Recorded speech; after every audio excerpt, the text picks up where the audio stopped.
आता सुदामाची अवस्था पाहतात भगवंताला सांगतात देवा अशी गरिबी आम्ही बघितली नाही रे. भगवंत म्हणतात एवढा गरीब ब्राह्मण मित्र म्हणतो नाव तर सांगितलं असेल देवा. त्याने त्याचं नाव सुदाम सांगितलं. सुदाम ऐकतात सुन देवी दवडे चढे आई मोहन लगाया गले से सुदाम आपको. ज्यावेळेस त्याला घेऊन येतात द्वारिका आश्चर्यित होते देवाचा हा मित्र कसला. ज्यावेळेस पाहतात रुक्मिणी माता सुद्धा आश्चर्यित होते. हुआ रुक्मिणी को बहुत ही अचंबा एक मेहमान कैसा अजीब आ गया है. हा कसला मेहमान एवढा गरीब जगाच्या बापाचा मित्र. सुदामजी येतात. महाराज सुदामजीचे चरण भगवंत पाहतात डोळ्यामध्ये अश्रू आहे. सुदामाची धोती 10 ठिकाणी फाटलेली गुडघ्याच्या वर धोतर अरे उपरनं 10 ठिकाणी फाटलेलं. डोळे हात खोलून गेलेले संपूर्ण हे मांस हाडाला मिसळलेलं. सुदामजीची अवस्था पाहतात जगाच्या बापाच्या डोळ्यामध्ये अश्रू येतात. जगाचा बाप रडतो. शरण घ्यायला पाणी बोलवतो. चरण हातावरती घेतो आणि आपल्या डोळ्यातील अश्रूनेच सुदामाचे चरण धुतात. देख सुदामा की दीन दशा करुणानिधि करुणा कर दो. पानी परात को हाथ न छुए नैन के जल से होए. सुदामजी देख सुदामा की दीन दशा करुणानिधि करुणा कर दो. पाणी परात को हाथ न छुए नैन नके जल से पकत होए. आपल्या डोळ्यातील अश्रूने सुदामाचे चरण धुतात आणि रात्रभर दोघे जण गप्पा मारतात. सुदाम शादी हुई है हा कहना तेरी भाभी का नाम है सुशीला. सुदामजीच्या पत्नीचं नाव सुशीला. माझ्या भाभीनं काय दिलं रे लाजतो. सुदामा कृष्णाला लाजत नाही. माझ्यामुळे कृष्णाची इज्जत जाऊ नये या राजकुमारी समोर म्हणून ती गाठोडं लपवून ठेवते. भगवंत म्हणतात वारे स्वाभिमानी सुदामा ते गाठोडं ओढतात ज्याच्यामध्ये पोहे आहे. भगवंत पाहतात 4 घरचे 4 मुष्टीवर पोहे डोळ्यामध्ये अश्रू आहेत. भगवंत 2 मुष्टीवर पोहे खातात आणि त्रैलोक्याचं राज्य सुदामाला देतात. तिसरा खास काळ तेवढ्यामध्ये रुक्मिणी माता पकडते. थांबा देवा अरे घरे देता का फुटपाथवर झोपायचं आपल्याला. थांबवतात. परिणाम रुक्मिणी माता ती घेते सर्वांना प्रसाद म्हणून देते आणि आजची रात्रभर फक्त सुदामा थांबते. खरा पाहुणा तोच फक्त रात्रभर थांबेल. थोडा जवळचा असेल 1 रात्र 1 दिवस थांबेल. दुसऱ्या दिवशी पाहुण्याने पळावं. अति प्रिय असेल फार फार तर 2 दिवस राहावं. तिसऱ्या दिवशी पाहुण्याने राहू नये. कारण आल्या पहिल्या दिवशी साधं भोजन असतं. पहिला दिवस साधं भोजन असतं आलेल्या दिवशी. दुसऱ्या दिवशी छान पाहुणचार असतो. तिसऱ्या दिवशी पटकन नाश्ता करून चहा पाणी घेऊन निघावं. सकाळी सकाळी त्याला पाहुणा म्हणतात. काही काही पाहुणे असे हलकट असतात ते सकाळ दुपार 2 टाइम जेवायला येतात. ते 8-8 दिवस तिथेच खप बसतात. आमच्याकडे बघू नका.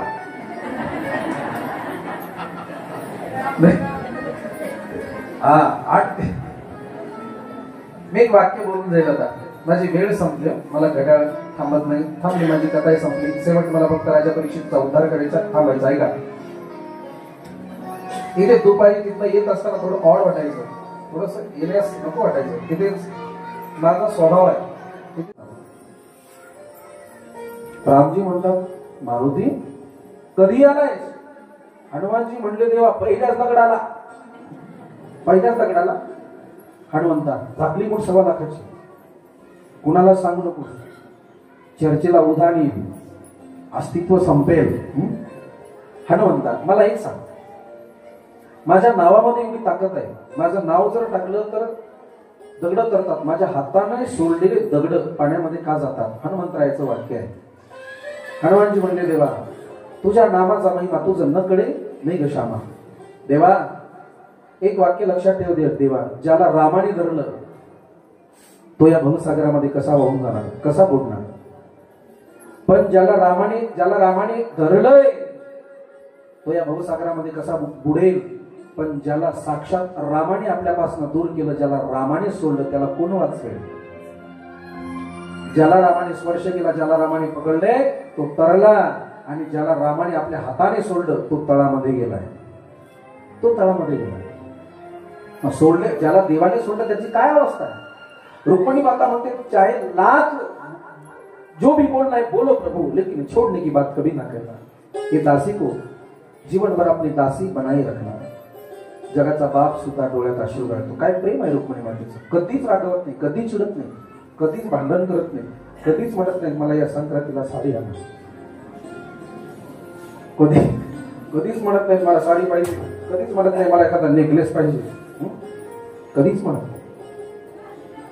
चला विनोद सांगून वेळ घेत नाही। त्या रुक्मिणी माता ज्यावेळेस भगवंताकडे येतात आणि आता पहिल्यांदा रागवतात, पहिल्यांदा रागवतात, रुक्मिणी माता म्हणतात काय देवा शोभलं का तुम्हाला? काय झालं रुक्मिणी? काय झालं म्हणजे? अरे एका मण्यासाठी 17 चिताचा घात केलाय तुम्ही देवा। भगवान म्हणले काय बोलते रुक्मिणी, मला काहीच कळत नाही। देवा तुला कसं कळेल? मण्यासाठी 17 चिताला मारलं देवा तू? भगवान म्हणले रुक्मिणी काय बोलतेस? देवा मी बोलत नाही, संपूर्ण द्वारिका बोलते।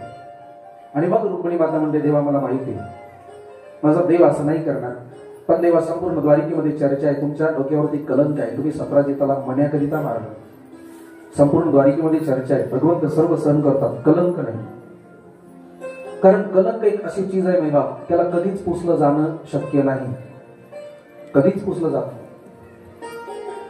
म्हणून जल से पतला कौन है, कौन भूमि से भारी, कौन अगन से तेज है, कौन काजल से काली। जल से पतला ज्ञान है और पाप भूमि से भारी, क्रोध अगन से तेज है और कलंक काजल से काली। कलंक फार वाईट आहे मेबा, देवाला तेवढाच सहन न होता भगवंत बाकी काही सहन करेल, मात्र हा कलंक नाही। भगवान म्हणले ते धुण्याकरिता मला जाणं गरजेचं आहे। भगवंत त्या 17 चिताच्या भावाला प्रसेनाला कोणी मारलं शोध करण्यासाठी जातात, काही सैनिक, काही आपले सहकारी सोबत आहे, काही प्रधान सोबत आहे। भगवंत ज्यावेळेस जातात, जाऊन पाहतात 17 चिताला कोणी मारलं, लक्षात येतं अरे 17 चिताला कोणी माणसाने नाही पशुने मारलंय, एका सिंहाने मारलंय। मग नक्कीच तो मणी सुद्धा त्याच्या सोबत गेला असेल। भगवंत त्याच्या पावलाच्या ठशाने जातात आणि त्या ठिकाणी जाऊन पोहोचतात ज्या ठिकाणी तो सिंह ज्या गुफेमध्ये गेलाय। गुफेमध्ये जाताना चरण दिसतात, येताना दिसत नाही। भगवंत त्या गुफेमध्ये एकटे जातात, बाकीच्यांना बाहेर ठेवतात आणि ज्यावेळेस देव जातो, महाराजला प्रकाश पडलेला त्या गुफेमध्ये, एक अस्वराची मुलगी त्या मण्यासोबत खेळते, म्हणजे जांबुवती मण्यासोबत खेळते आणि भगवंत जातात, तो मणी घेतात। जांबुवती आरडाओरडा करते, बाबा बाबा चोराला चोराला चोराला, बाबा चोराया है चोराया है चोराया है, अरे बाबा पकडो इसे। एवढ्यामध्ये जांबुवंतजी बाहेर येतात, अरे चोर रुक जा, मणी चुराने आया है। भगवान म्हणले मणी माझा आहे। जांबुवंतजी म्हणले मणी माझा आहे, मणी माझा आहे, माझा आहे, माझा आहे, माझा आहे। जांबुवंतजी म्हणले जरी मणी तुझा असेल तरी मी वाघाला मारून जिंकलाय, तुला जर हा मणी पाहिजे असेल तर माझ्यासोबत युद्ध करावं लागेल, करशील युद्ध? भगवान म्हणले चालेल, मी युद्ध करायला तयार आहे। ऐका, जांबुवंतजी म्हणतात कधी युद्ध बघितलं का? भगवान मनामध्ये म्हणतात फार युद्ध बघितलेही आणि फार बलाढ्याना जिथे पोहोचवायचं तिथे पोहोचवलंही। भगवान मनामध्ये म्हणतात आणि जांबुवंतजीला म्हणतात हा बघितलं, दादी से सुनाओगा कथाओं में। युद्ध माहिती आहे, एवढा सुकुमार एवढासा दिसतोस आणि माझ्याशी युद्ध करतोस। अरे रावणाला मारण्याचं सामर्थ्य माझ्यामध्ये होतं, तो जांबुवंत आहे। भगवान म्हणले हरकत नाही, मला मी मण्यासाठी काही करायला तयार आहे, करशील युद्ध? हा करील युद्ध। आता मात्र दोघा जणांचं युद्ध प्रारंभ होतं, 27 दिवस युद्ध चालतं। भगवान जांबुवंतजीला आनंद देण्यासाठी खाली पडतात, परत सावध होतात, परत जांबुवंतजींना पडतात। अर्थात 27 दिवस हे युद्ध चालतं। परिणाम काय? भगवंत कधी जांबुवंतजींना आनंद देतात, कधी खाली पाडतात, पण युद्ध करत असताना जांबुवंतजींच्या लक्षात येतं हा सर्व सामान्य नाही आणि भगवंताच्याही लक्षात येतं किती वेळ यांच्यासोबत युद्ध करावं। म्हणून भगवंत आपल्या भृगु ऋषीने मारलेली लात थोडस पितांबर, दुपट्टा, आपल्या गळ्यातील वैजयंती माला आधी थोडस बाजूला करतात. भृगु ऋषीची लाट दिसते. आणि आता जांबुवंतजी म्हणतात देवा थांब देवा, मला माहिती या जांबुवंताला हरवण्याचं सामर्थ्य फक्त एकाच मातीच्या दुधामध्ये आहे. तिचं नाव आहे कौशल्या. बोल देवा, तू माझा राम आहेस ना. भगवान उठून उभे राहतात आणि म्हणतात जांबुवंतजी ओळखलंस. जांबुवंतजी हात जोडतात. देवा, जर तू माझा राम असेल तर मला माझ्या रामाच्या रूपामध्ये दर्शन दे देवा. हे रूप मला नको आहे. भगवंत रामाच्या रूपामध्ये दर्शन देतात. जांबुवंतजी रडतात. का देवा, काय युद्ध केलंस माझ्यासोबत? अरे मला थोडासा इशारा केला असता तर मी मणी तुला लगेच दिला असता. का म्हणण्यासाठी युद्ध केलंस? भगवान म्हणले जांबुवंतची ही तुमची इच्छा मी पूर्ण केली. बोला राधे राधे. जांबुवंतची ही तुमची इच्छा होती. ज्यावेळेस राम राज्याभिषेक झाला, सर्वांना काहीतरी देत होतो, तुम्हाला मी काहीतरी द्यायला प्रारंभ केला तर तुम्ही म्हटलात देवा मला काही नको, मला फक्त तुझ्यासोबत युद्ध करायचंय. मला युद्ध करायला कोणीच नव्हतं, माझ्यासोबत युद्ध कर. भगवान म्हणले या जन्मामध्ये नाही, पुढच्या जन्मामध्ये ही तुझी अपेक्षा, म्हणून मी तुझ्यासोबत कुस्ती खेळली ना. जांबुवंतजी खुश होतात. देवा बस, त्रेतायुगापासून तुमची वाट बघत होतो. आता देवा फार जगण्याची काही इच्छा नाही, तुझ्या भक्तीमध्ये माझं जीवन जाऊ दे आता. पण माझ्या डोक्यावरती ओझा आहे, माझी लेख. ओझं म्हणजे जबाबदारी, बापाची जबाबदारी असते. ओझं नसतं. ज्याला ओझं वाटतं ते मला असं वाटतं पिता कुठेतरी कमजोर आहे. देवा माझी जबाबदारी आहे, ती जबाबदारी तू स्वीकार, म्हणजे मी भजन करायला मोकळा. भगवान म्हणतात काय करावं? माझ्या मुलीसोबत पाणी ग्रहण कर. भगवंत आपल्या भक्ताचा ऐकतात आणि जांबुवती सोबत भगवंत पाणी ग्रहण करतात. दुसरा विवाह भगवंताचा जांबुवती सोबत होतो. पण ऐका, जांबुवती सोबत विवाह तर होतो. जांबुवती अस्वली नाही. जांबुवतीचं बोट पकड भगवान पकडतात. जात द्वारिकेकडे निघत असताना जांबुवती बोलते देवा मी पशु आहे, रुक्मिणी माता मला घरामध्ये कशी येईल? भगवान म्हणले माझ्यावर विश्वास आहे. भगवान म्हणतात माझ्यावर विश्वास आहे ना. जांबुवती म्हणली देवा स्वतःपेक्षा जास्त. भगवान म्हणतात मी सांगतो ते कर. पायाच्या नखापासून डोक्याच्या केसापर्यंत वस्त्र परिधारण कर आणि रुक्मिणीला तुझ्या अंगावरचा केश सुद्धा दिसला नाही पाहिजे, पायाचा नख सुद्धा दिसला नाही पाहिजे, एवढंच कर. काय होईल देवा? मी सांगतो तेव्हा. जांबुवती ऐकते, भगवंतावरती विश्वास ठेवते. ऐका, रुक्मिणी माता आरती घेऊन येते. ती रुक्मिणी होती. आताच्या कृष्णाने जर एखादी जांबुवती आणली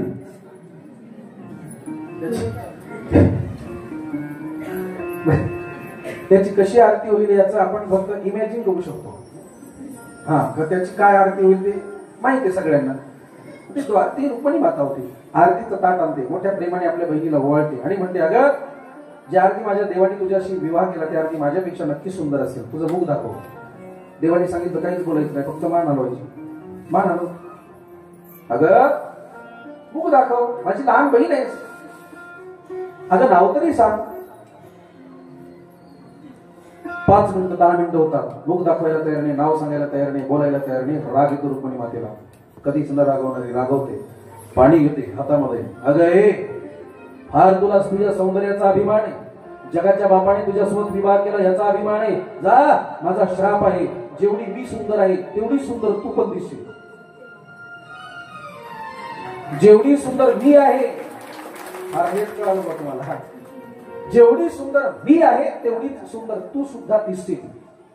परिणाम काय होतो? भगवान म्हणले जांबुवती खोल दे. जांबुवती आपला घुंगट खोलते आणि रुक्मिणी माता रागाने निघून जाते. भगवान म्हणतात रुक्मिणी थांब.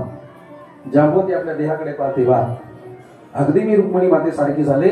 डोळ्यामधनं अश्रू येतो आणि अश्रू येतात आणि नंतर भगवंत रुक्मिणी मातेला सर्व इतिहास सांगतात. आता मात्र दोघी बहिणी एकमेकाच्या हृदयाशी घट्ट मिठी मारतात.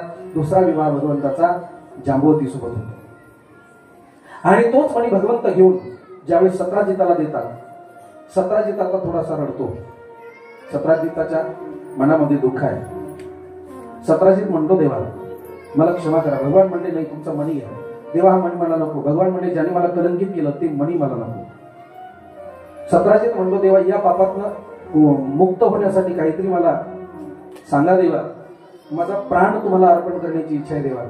माझ्या लेकीसोबत विवाह करा. भगवंत त्याचा भाव राखण्यासाठी तिसरा विवाह सत्यभामे सोबत होतो. सत्यभामा अत्यंत सुंदर आहे आणि सत्यभामा ही अहंकारी आहे, सौंदर्याचा अभिमान आहे सत्यभामेला.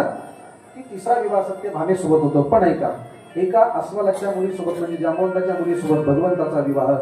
भगवंतावरती जांबवती एवढा विश्वास ठेवते, त्या विश्वासाचा परिणाम अस्वली असणारी जांबवती सुंदर स्त्री रूप धारण करते आणि भगवंतासोबत आनंदाने राहते. याचा अर्थ एक या कथेमधून आम्हाला एक शिकायचंय, अरे देवावरती विश्वास ठेवला तर काय होणार नाही. एक वाक्य ऐका, सर्वसामान्य वकिलावरती जर विश्वास ठेवला आपण कोर्ट कचेरीमधून मुक्त होतोय ना. सर्वसामान्य वकिलावरती जर विश्वास ठेवला तर कोर्ट कचेरीमधून मुक्त होतो. जगाच्या बापावरती जर विश्वास ठेवला तर काय होणार नाही. सर्वसामान्य वकील बघा, एखादा शेतकरी बिचारा एखाद्या केसमध्ये फसला. आपण सर्व शेतकरी आहोत. ते नवीन जोडी नवीन बैल गाडीला झोपले. सायंकाळची वेळ, ते नवीन बैल असतात ते उधळले. बैल उधळल्यानंतर गावाकडे निघले. जो कोणी रस्त्यामध्ये त्याला तो गाडी मालक आरडाओरडा करतो, अरे बाजूला सरका, बाजूला सरका, बाजूला सरका.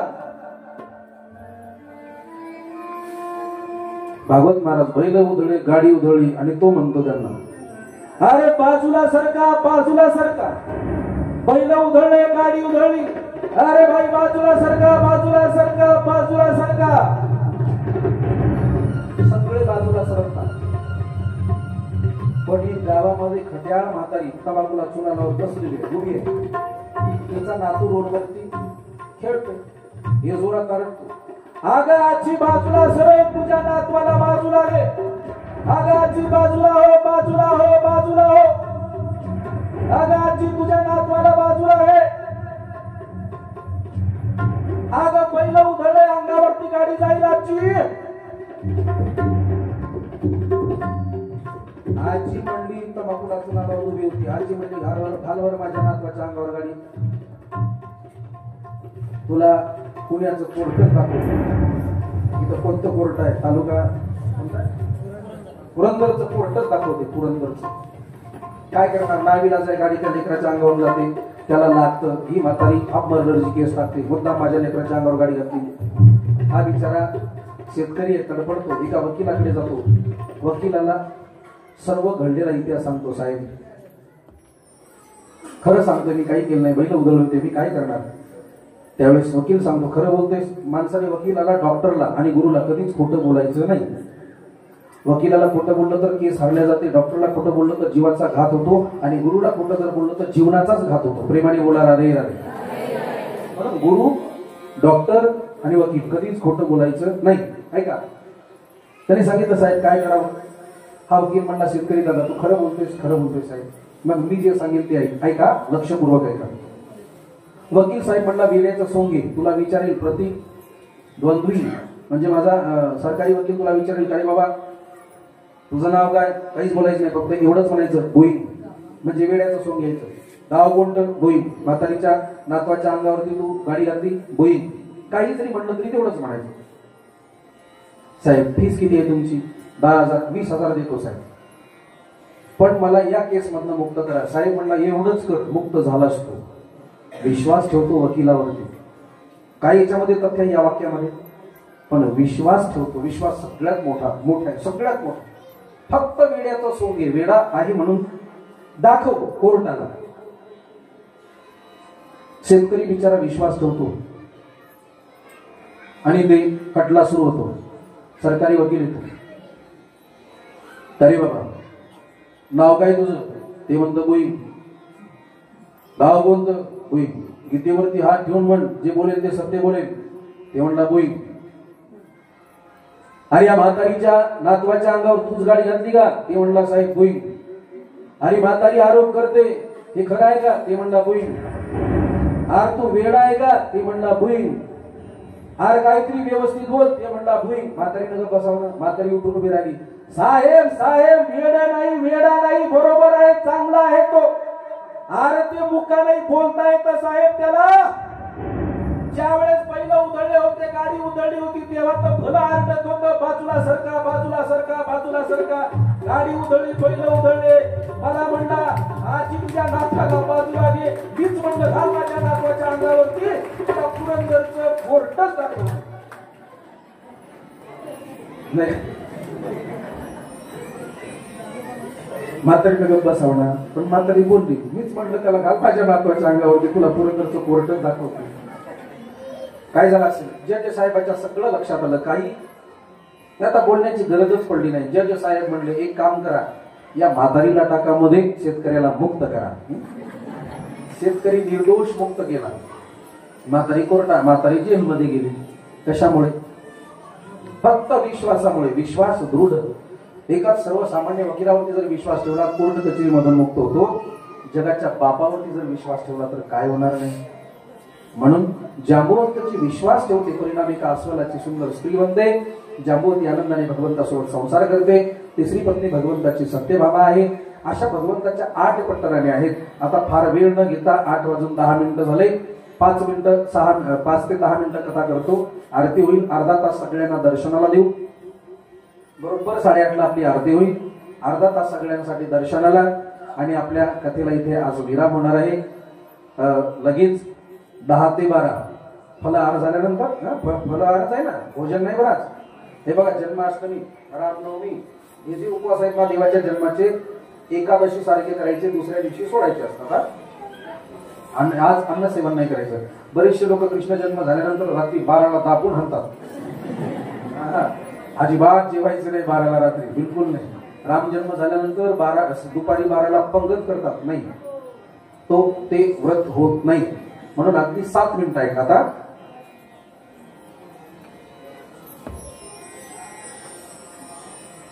माझा प्रश्न आहे, भगवंताच्या बायका किती आहेत?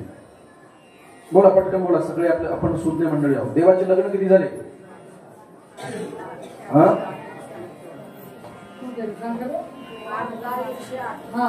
16,000. बरोबर ना? देवाच्या बायका 16,108 असे सर्व म्हणतात. मी बोलतो आता ऐका. माझ्या देवाचे खरे लग्न 8च आहे. भगवंताच्या 8 पट्टराने, मग 16,100 काय? वा, या म्हाताऱ्या माईसाठी एकदा जोरदार टाळ्या वाजवा. बहुत बढिया मा. नाव ये ना त्याचं मला. बरोबर आहे, तिला नाव ये ना त्याचं नाव आहे ना, लक्षात येईल. पण कथा लक्षात आहे. आता सांगतो ऐका. बरोबर बोलली ती माई. देवाच्या खऱ्या पट्टराने 8च आहे. मग 16,100 काय? इथे लोक नाव ठेवतात. काय मारा शोभलं का देवाला? 16,108 बायका केल्या देवाने. बायका 16,100 ते 16,108 केल्या. पण कशा केल्या याचा तरी विचार करा कधी. वाईट आम्हाला लवकर कळतं. माय बाप, देवाने माझ्या गोवर्धन उचलला, देवाने माझ्या 12 गाव अग्नी गिळला, आम्हाला 7 उत्पत्तीचा चटका तरी सहन होतो का? माझ्या महादेवाने गांजा, महादेव गांजा ओढत होता, एवढंच लोकांना माहिती. त्याने हलाल नावाचा विषय घेतलं, हे का नाही माहिती?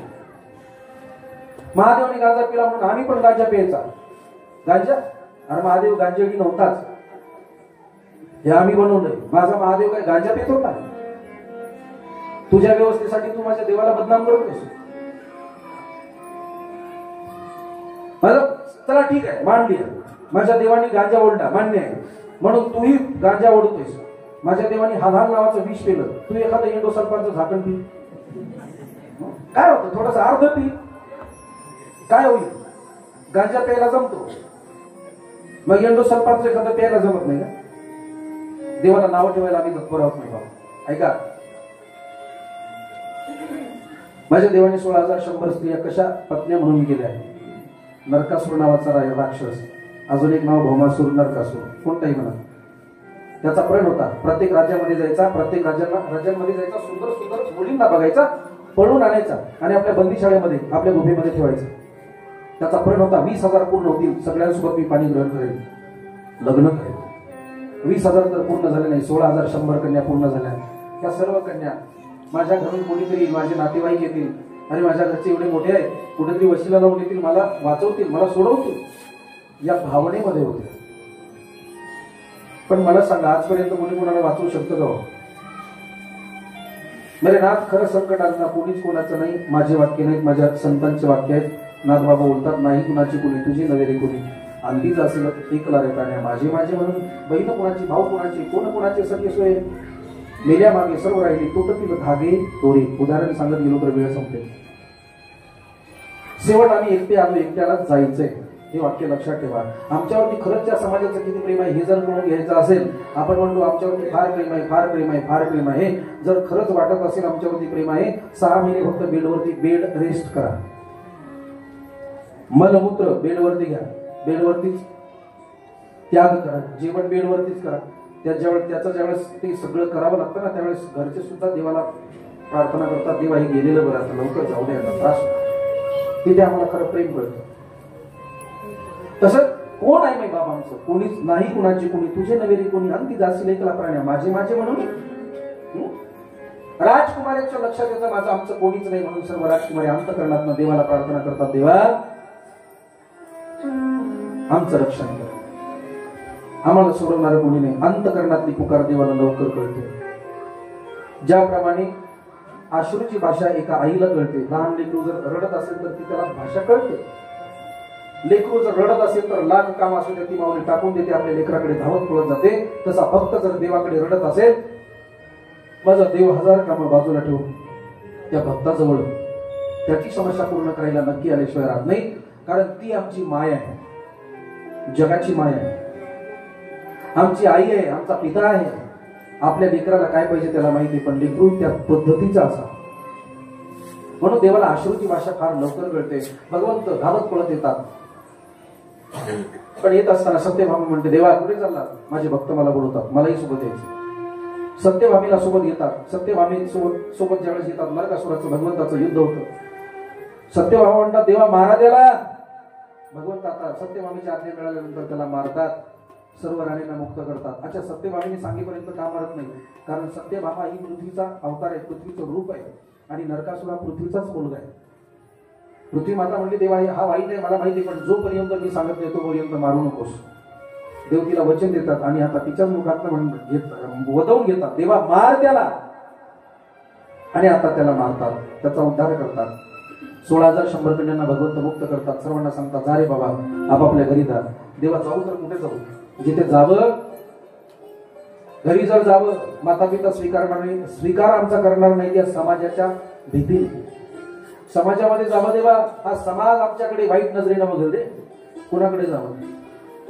आमचे माता पिता सुद्धा आमचा स्वीकार करणार नाही देवा. एवढे वर्ष या नरकासुराच्या बंदी शाळेमध्ये राहिलो, कोण आमचा स्वीकार करेल देवा. देवा कुठे जायचं आम्ही, आमचा स्वीकार करा. भगवान म्हणले नाही, आपापल्या घरी जा. सर्व राजकन्या म्हणतात, देवा तुला जर आमचा स्वीकार करायचा नसेल तर आमच्याकडे 2 ऑप्शन आहेत. एक तर या देहाचा त्याग करावा, अथवा हा देह विकून जीवन जगावं. बोल काय करायचं. भगवान म्हणले नाही बाबा, यापैकी काहीच करू नका. सत्यभामीकडे पाहतात. सत्यभामा म्हणले, घ्या आता दाशा करू. सर्व राजकुमारी म्हणतात, देवा तुमच्या चरणाची आम्हाला दाशी म्हणून घ्या. भगवंत सर्वांसोबत एका वेळेस गांधर्व पद्धतीने पाणी ग्रहण करतात आणि तिथे भगवंताचे 16,108 विवाह होतात. याचा अर्थ काय, ज्याला जगाने दूर केलं त्याला माझ्या जगदीश्वराने हृदय असे लावले. ज्याला जगाने ठुकरवले त्याला जगण्याचा अधिकार दिला माझ्या देवाने. अरे ज्याला जग बाजूला करतं ना, त्यांना स्वाभिमानाने जगता यावं म्हणून देवाने 16,100 कन्यांना फक्त आपलं दिलेलं नाव आहे. भगवंताच्या पत्नी म्हटल्यानंतर कोणाची हिंमत आहे त्यांच्याकडे वाईट नजरेनं बघण्याची. म्हणून त्या 16,100 कन्यांना जगण्याचा अधिकार दिलाय माझ्या देवाने. यालाच म्हणतात, जगी ज्यासी कोणी नाही त्यासी देव आहे, निराधार आधार असी त्यासी देव आहे. ज्याला कोणीच नाही ना त्याने एकट्याला एकटं समजू नका. ज्याला कोणीच नाही ना त्याला माझा देव असतो. त्या बापट पसरण्यापेक्षा कोणी नसलेलं बरं, आमचा देव आमच्या सोबत असतो. बस तिथे भगवंताचे 16,100 विवाह होतात. आणि विवाह झाल्यानंतर भगवंताला आपल्या मित्राची आठवण येते. नाव आहे सुदामा. सुदाम चरित्र फार गोड आहे. सुदामचे वैभव 18 विश्व दारिद्र्य सुदामाकडे आहे.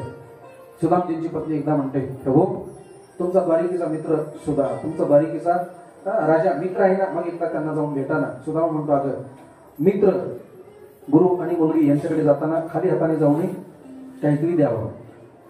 ऐकताय ना, मित्र गुरु आणि मुलगी यांच्याकडे जात असताना खाली हाताने जाऊ नये. पूर्वीचे लोक बघा लेकीकडे जात असताना गाठोडीच्या गाठोडी न्यायचे, बरोबर ना बाबा, पैदल जायचे. लेक श्रीमंत जरी असेल तरी त्या बापाची पिशवी कधीच खाली जायची नाही आणि लेक माहेरी आली तरी तिची पिशवी कधीच खाली होऊ द्यायची नाही. ही पद्धती होती. लेकीच्या घरचं पाणी सुद्धा प्यायचे नाही. जेवण तर फार दूरची गोष्ट आहे, पाणी सुद्धा प्यायचे नाही. पूर्वीची पद्धत आहे. तसंच लेकीकडे जात असताना रिक्त हाताने जाऊ नये, मित्राकडे जाताना खाली हाताने जाऊ नये. काही नाही होत. सुशीला म्हणते काळजी करू नका, 4 घरी जाते. सुदामजींचं चरित्र फार गोड आहे. मी जर जास्त सविस्तर रंगवत सांगितलं तर 1 तास जाईल, त्यामुळे 5 मिनिटात थांबतो. सुदामजीची पत्नी जाते, 4 घरी जाते, 4 मुष्टीवर पोहे आणते. 4 मुष्टीवर पोहे आणते, फाटक्या उपरण्यामध्ये बांधते आणि सुदामजीकडे देते. सुदामजी मुकाम दर मुकाम मजल दर मजल करत करत द्वारिकेकडे जातात. चले श्याम सुंदरशी मिळणे सुदामा. पण जात असताना मुखामध्ये मात्र श्रीकृष्ण जय कृष्ण श्रीकृष्ण जय कृष्ण नाव आहे.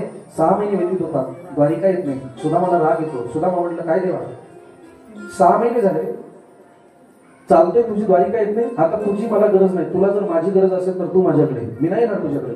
ढसा ढसा पाणी पितात एका वृक्षाखाली, उशाला दगड घेतात आणि गार झोपतात. ज्यावेळेस झोप मोडते, जाग येते, पाहतात तर सोन्याची नगरी. सुदामाला वाटतं मी स्वप्नामध्ये आहे. चिमटा घेतात, कळतं नाही नाही मी जागृत अवस्थेमध्ये आहे. विचारतात हे नगर कुणाचं, कळतं द्वारिका आहे. सुदामा म्हणतो हे माझ्या कृष्णाचं काम आहे, माझ्या कृष्णाने मला इथे आणलं. आता विचारतात कृष्णाचं घर कुठे आहे. द्वारिकावासी रागवतात, कृष्ण आणि घर, अरे तो द्वारिकाधीश आहे, महाल म्हण, द्वारिकाधीश म्हण. सुदामा म्हणतो वारे कृष्ण. सांदीपाणी ऋषींच्या घरी आश्रमामध्ये असताना कृष्ण कृष्ण म्हणून सुदामा सुदामा म्हणून पाठीमागे फिरत होता माझ्या. मोठा झाला रे आता. सुदामजी म्हणतात महाल कुठे आहे, सांगतात. सुदामजी महालाच्या द्वारापर्यंत जातात. तिथे जय आणि विजय सुदामजींना अडवतात. सुदामजी तिथे बार विनंती करतात, मी त्या कृष्णाचा मित्र आहे. एक छोटस भजन आहे, तेवढं गाऊयात आणि 2-3 मिनिटांमध्ये थांबूयात.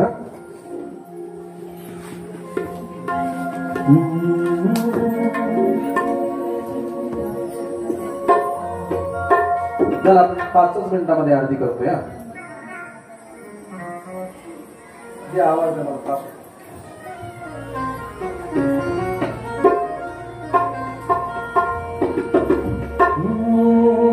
देखो देखो ये गरीबी का हाल, कृष्ण के दर पे विश्वास लेके आया हूँ. ओ मेरे बचपन का यार है मेरा श्याम, यही सोच कर आस लेके आया हूँ.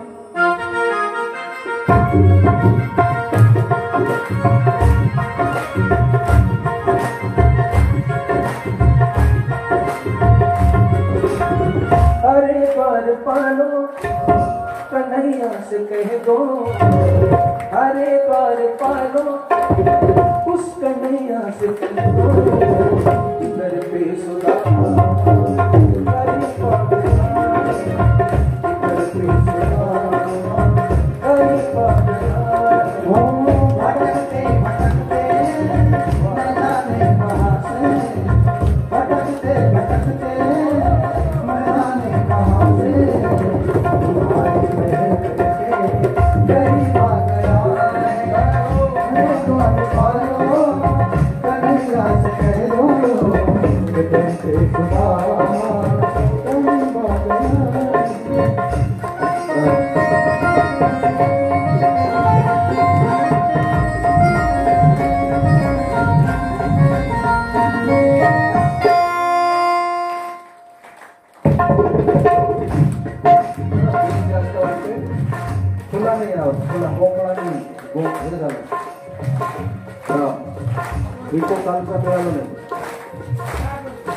हरी बोल. हॅलो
परीक्षेचा उद्धार करतो 2 मिनिटं तुमच्या गावासाठी. बरे ना, ते गाव बघितलंय, गावाचा एकोपा बघितलाय. कुठलंही कार्य असो, या कार्यामध्ये आपण जे एकजुटीने राहताना कधी कोणाला आडफाटा करत नाही ना, हे या गावचं सौंदर्य आहे. खरंच फक्त एक तरुण मित्र मंडळ, अगदी आबालवृद्ध लहान लेकरापासून म्हाताऱ्या माणसांपर्यंत, मंदिरामध्ये जागा नाही एवढे बसतात. अगदी माता तर अगदी चेपून बसल्या बिचाऱ्या. बरोबर आहे, एवढाच समाज बाहेर आहे. बरोबर ना, एवढाच समाज आहे ना बाहेर. बाहेर सुद्धा एवढेच लोक बिचारे बसले. जास्त आहे, याहीपेक्षा जास्त आहे. आणि मला असं वाटलं आपल्याच गावचे, आज मला कळलं बाहेर गावची सुद्धा लोक येतात. आता इथे बाहेर गावचे किती माता पुरुष किती आहेत बरं इथे मंडपामध्ये? आहे का कोणी बाहेर गावच्या? बाहेर गावचे, अरे वा, बऱ्याच माता आहेत. वा वा वा. बाहेर गावावरून आलेल्या मंडळींना खूप खूप धन्यवाद देतो. या व्यासपीठाकडनं खूप खूप साधुवाद. ऐका, बाहेर गावची मंडळी ऐका, या गावाला द्यावेत तेवढे धन्यवाद थोडे आहेत. आम्हाला आमचे 8 दिवस कसे निघून गेले कळालं नाही. 5 मिनिटं 2-3 मिनिटं मी घेतोय तुमच्यासाठी. ज्या घरी जावं, आमचे तुकाराम महाराज म्हणले, पांडुरंग महाराज फोन करायचे, कुठे जायचं, नेमकं कुठे जायचं? मग इकडनं जा, तिकडे वळा. आमचे तुकाराम महाराज म्हणले, जिथे रांगोळ असेल तिथे गाडी लावा. हा, तो सिम्बॉल होता, रांगोळ जिथे तिथे गाडी लावा. काय प्रेम आहे.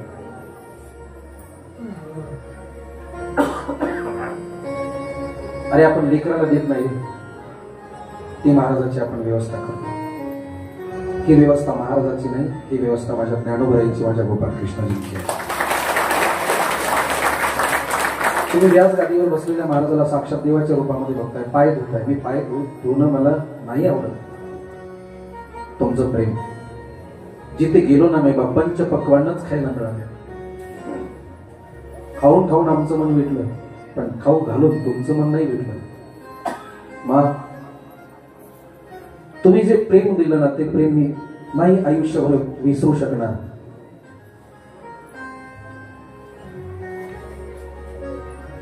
आता कथा झाली, कीर्तन झालं, म्हणजे आम्ही पुढच्या प्रवासाला निघणार. पुढे कार्यक्रम, उद्याचा गोपाळकाला नांदेड शेजारी आहे, त्यामुळे मी रात्रभर प्रवास करणार, निघणार.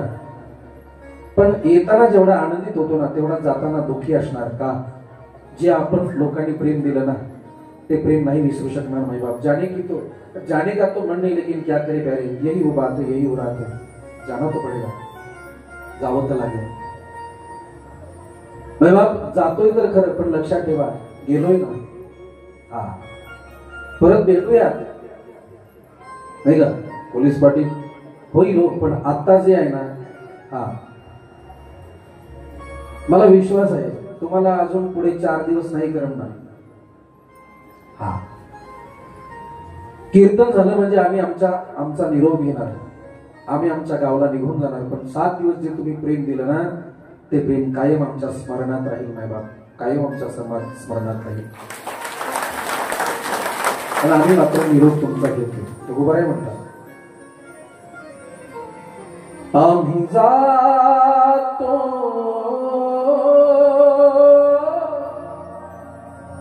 आमच्या गावा,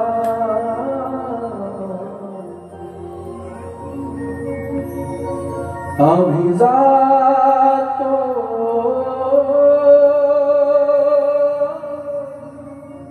आमच्या गावा, आमचा राम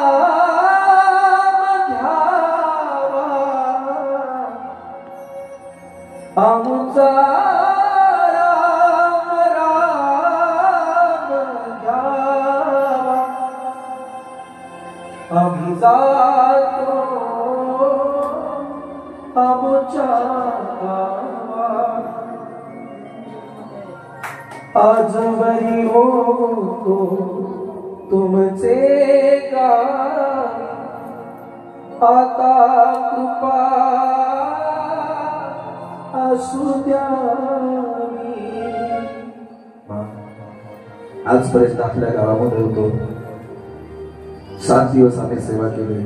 आमच्या सर्व टीम कडनं काही चुकी झाली असेल बाबा, कमी जास्त झाला असेल, मागे पुढे बोलण्यामध्ये कोणाचं मन दुखलं असेल, नक्की क्षमा कराल आशा बाळगतो.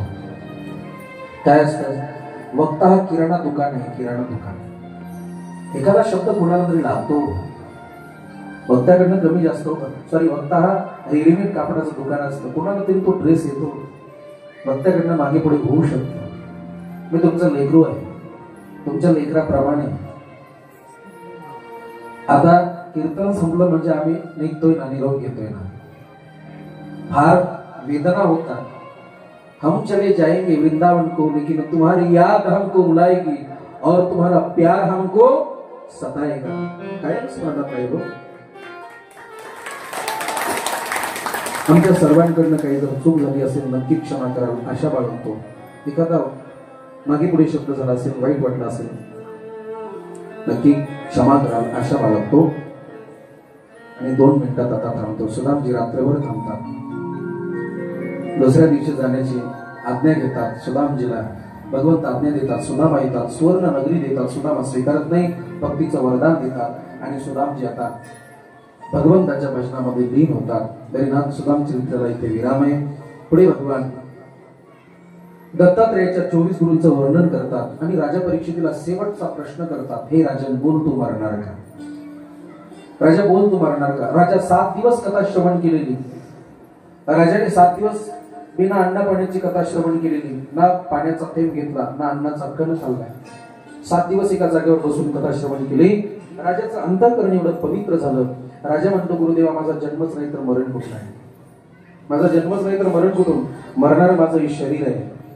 परिणाम भगवान शुक्राचार्य म्हणतात, आता तुला काही सांगण्याची गरज नाही, फार काही बोलण्याची गरज नाही, आता मला निरोप दे राजा. भगवान शुक्राचार्य निघायला तयार होतात. राजा परीक्षिती पूजन करतात. हरिकथा सुनाने वाले तुमको लाखो प्रणाम. सुखदेव स्वामी तिथनं निघून जातात.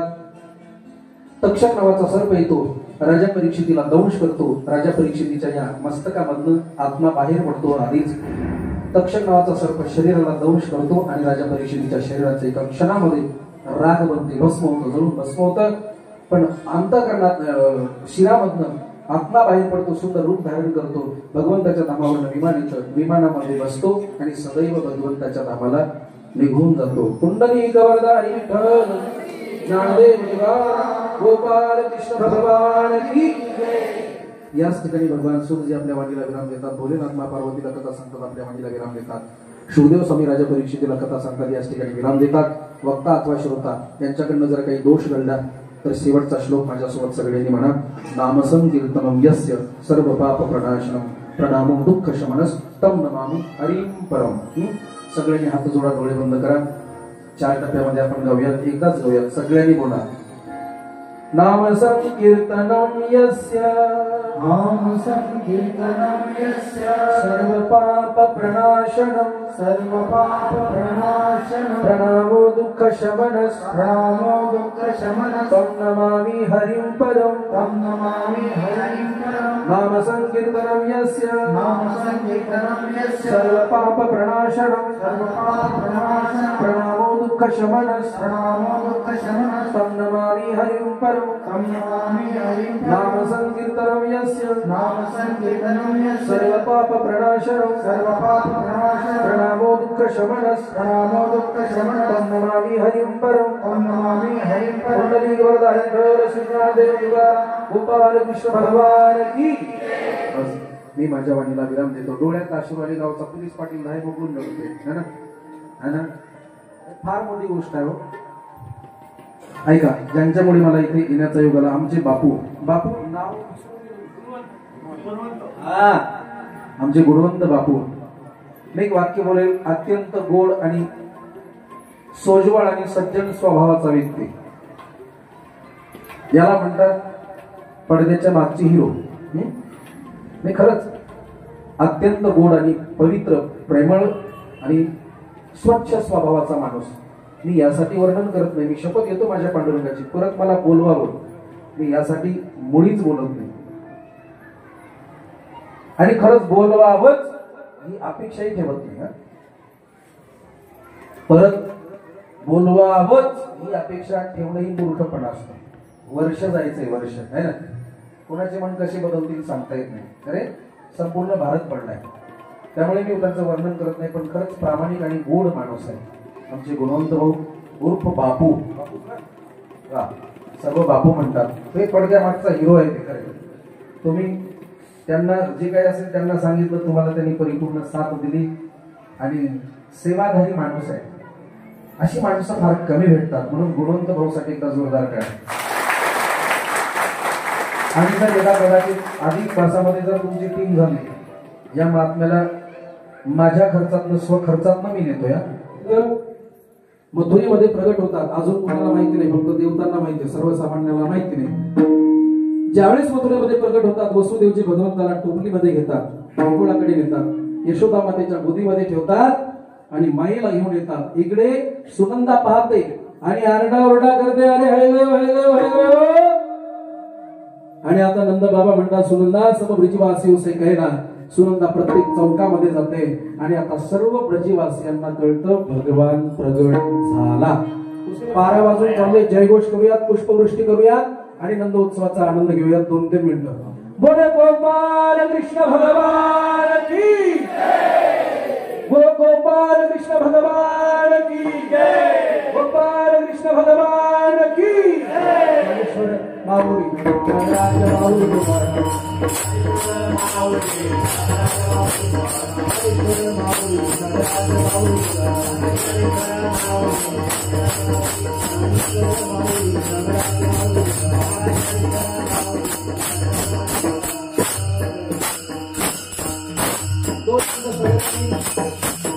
जन्माला आले, फक्त आनंद घ्यायचा, टाळी वाजवा. कृष्ण जन्माष्टमी आहे, भगवंताचा जन्म झाला, सर्व ब्रजवासियांना आनंद आहे. अरे नंद खर आनंद पयो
Thank you.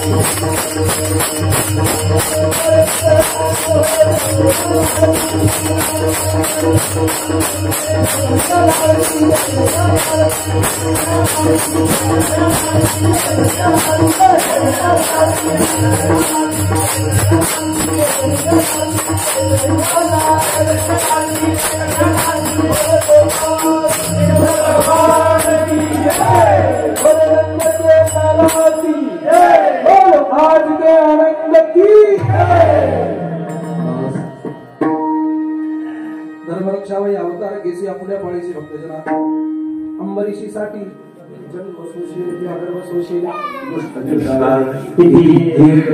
भगवंताने भक्ताकरिता भगवंत आला आणि नजरे कित्येक दृष्टांचा नायनाट केला. 2 चरण आपल्या तासभरामध्ये आपण बोलण्याचा प्रयत्न केलाय. भगवंताचा जन्म झाला सर्वांना आनंद नाही त्या आनंद असे जोडा. त्याच ठिकाणी आपण जन्म उत्सवाला विराम देऊया. आज 15 ऑगस्ट माझ्या भारत देशाला आज स्वतंत्रता मिळाली. बाप आनंदाचा दिवस आहे. ऐका, यासाठी माझ्या देशभक्तांनी कित्येक देशभक्तांनी आपल्या प्राणाची आहुती दिली, बलिदान दिलं आणि आजही माझे देशभक्त आहुती देतात. मी फक्त त्यांच्यासाठी त्यांना समर्पित एक छोटस त्यांच्यासाठी गातो आणि याच ठिकाणी थांबतो. हर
माझ्या देश माझ्या जवानांना माझं वंदन, माझा साष्टांग दंडवत प्रणाम त्यांनाही वंदन करतोय आणि झालेली सेवा प्रभू चरणी अर्पण करतो. भगवान गोपाल कृष्णजींच्या जन्माचा उत्सव आपण पाहिला. 7 दिवस आपण इथे कथा ऐकत होतो आणि आज जन्माचं कीर्तन 10 मिनिटं पुढे झाले. त्याबद्दल क्षमस्व जन्म करून लगेच थांबणं योग्य वाटलं नाही. म्हणून 7 दिवस मी इथे सेवा केली. आमच्या महाराज मंडळीने सेवा दिली. आज ज्यांनी पखवाजाची साथ दिली हरिभक्तीपरायण पांडुरंग महाराज आणि सर्व आपल्या गोड टाळकरी मंडळी. ऐका, 7 दिवस मी तुमच्या लेकरासारखं आहे. कमी जास्त होतं बोलण्यामध्ये मागे पुढे झाला असेल, कोणाला राग आला असेल, कोणाला शब्द लागला असेल, आई वडिलांचा अंतकरण करून मला क्षमा करा. नोहीनच्या लेकरासारखं आहे, आपलं लेकरू म्हणून क्षमा करा. आमच्या सर्वच ताईंना या भावाचा त्रिवार प्रणाम.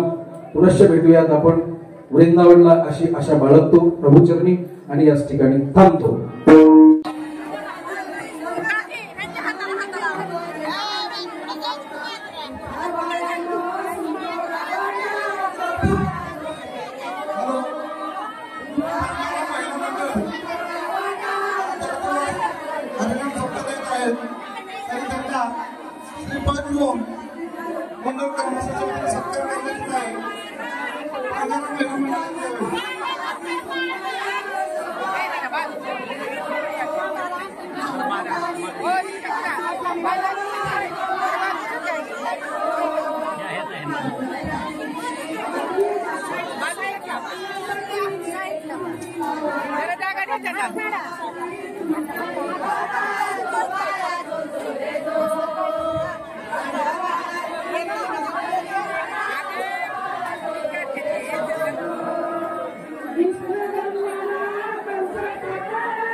Desire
महाराज मंडळी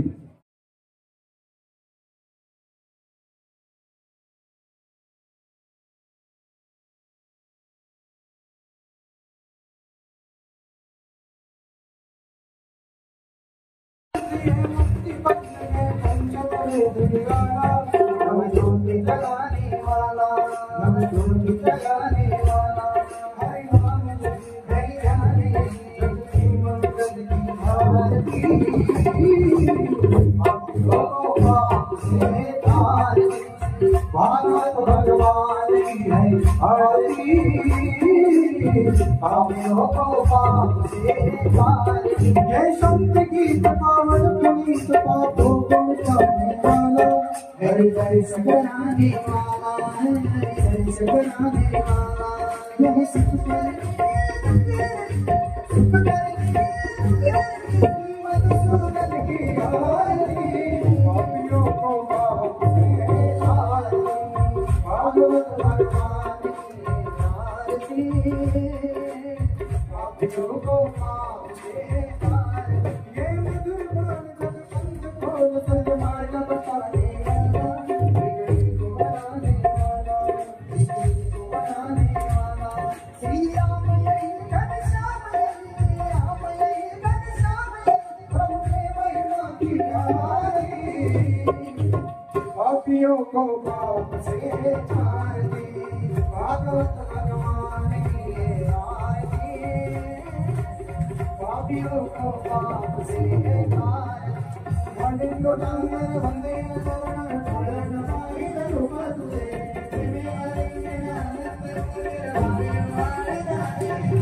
तुम्हें माता पिता तमेव, तुम्हें वंदे सदा सदे, तुम्हें